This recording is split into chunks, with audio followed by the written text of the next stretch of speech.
Hello and welcome, everyone. Brian Smith here with another edition of some recruiting information. This time I'm going to focus on Ole Miss. They just gained 2 commitments in the last few days from the state of Louisiana. Kind of ironic considering the Rebels usually don't get a whole lot of prospects from down there. It's pretty hard, but they got 2.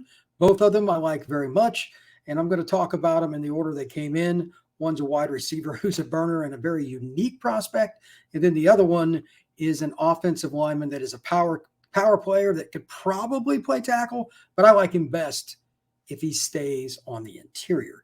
I'm going to share my screen here in just a second. Please note that both of these young men are SEC talents right off the bat. These aren't reaches. These are physically gifted young men, so keep that in mind more than anything else.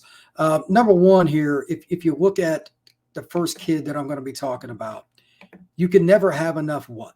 What's the word that's always put into the situation? Speed. It's not that difficult. It's speed.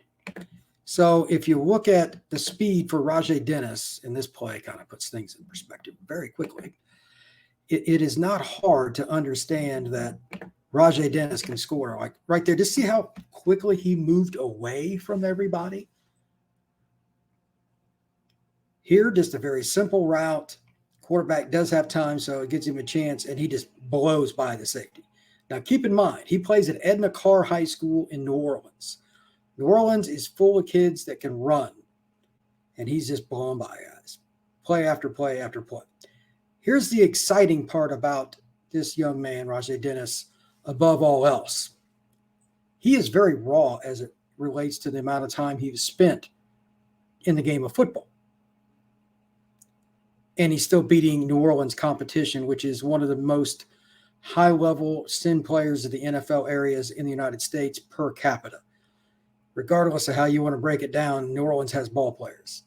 And once he understands technique and breaking off routes a little better, understands how to catch the ball in different situations, reading coverages, making adjustments after the snap, all those little nuances that he'll eventually have to do if he wants to be a truly big-time player, it's going to be amazing how good he can be. And Lane Kiffin, as many people obviously know, understands the ability to make this situation work because Lane Kiffin's probably as good a play caller as there is in college football. So Raje Dennis is a burner, and it's a kid that Lane took a liking to. And to be honest with you, I'm kind of curious to see what he does. The other young man is Joseph Cryer. This is a prospect that is about power. There is no question about that. So I'm going to present the screen once again and show this young man. It is fun to watch guys that really take their craft seriously, and Cryer does that on a very consistent basis. This first play in particular is pretty funny because he hits the kid so hard you almost feel bad for him, but he buries him. It's a goal line situation, and they just lay the wood. They just lay the wood. He is best when it's pin and pull, as you can see. This is what their offense does. But look at him get out in space. For a big man, that's impressive, man. That is impressive. Come around the corner, no hesitation. Just put that guy on his rear end. Does a nice job of beating the linebacker to the spot, and then he was shocked that Joseph Cryer was there already, and he hammered him. That's an even better job because the guy really went out of his way to make Joseph miss, and he still took his time and made the block.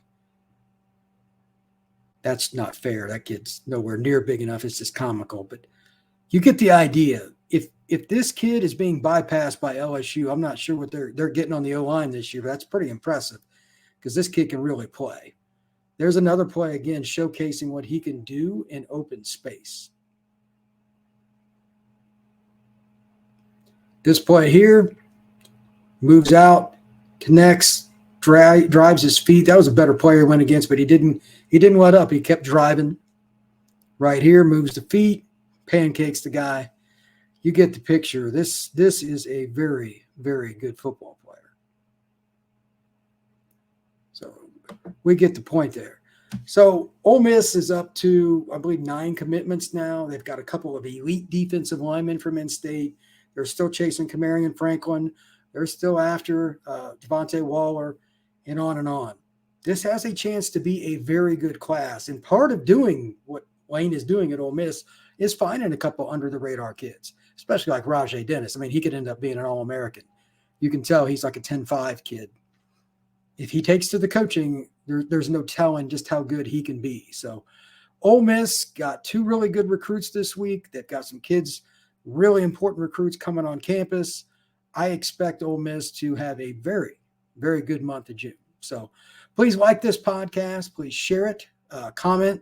I'm curious as to your take about, where is Ole Miss in this situation with Lane, that he's been there for a while now. Everything's kind of established. You want to talk about that? Please comment. If you want to discuss some of the recruits, Waller or somebody else, I'm happy to comment on those. And above all else, just enjoy these podcasts. Come back, bookmark this place, and I will have plenty more. Everybody have a great day.